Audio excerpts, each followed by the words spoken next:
Bienvenido a Vitae Fluxum. En este vídeo vamos a ver cómo crear una conversación entre tres personajes con Grok.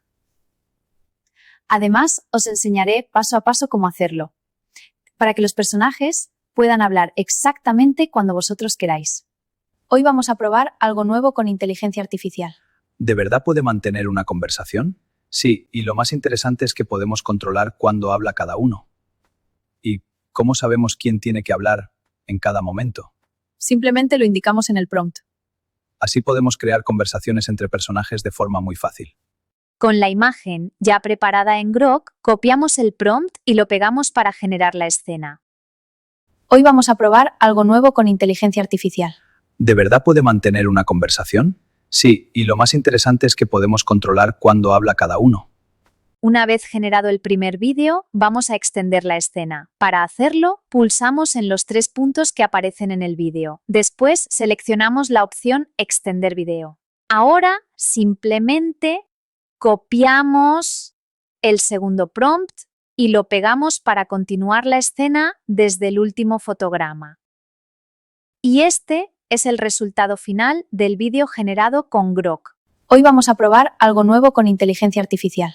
¿De verdad puede mantener una conversación? Sí, y lo más interesante es que podemos controlar cuándo habla cada uno.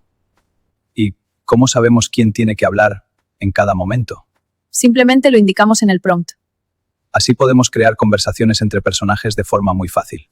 Ahora vamos a ver lo más importante de los prompts. Primero describimos un poco la imagen para darle una referencia a Grok, aunque no es la parte más importante. Una de las partes más importantes es definir bien los personajes y darles alguna característica que los diferencie, como gafas, barba o el color de la ropa.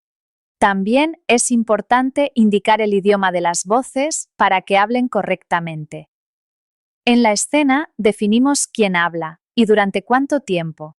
El tiempo es importante. Si es muy corto, hablará demasiado rápido, y si es muy largo, hablará demasiado lento. Otra cosa importante es no poner demasiado diálogo en un solo prompt. Y por último, las reglas. Son las que indican que cuando un personaje habla, los demás no hablan ni mueven los labios. El segundo prompt es muy parecido al primero. Simplemente cambiamos el diálogo para continuar la conversación y extender la escena. Esto es solo el comienzo. Suscríbete a Vitae Fluxum para descubrir más secretos de la inteligencia artificial.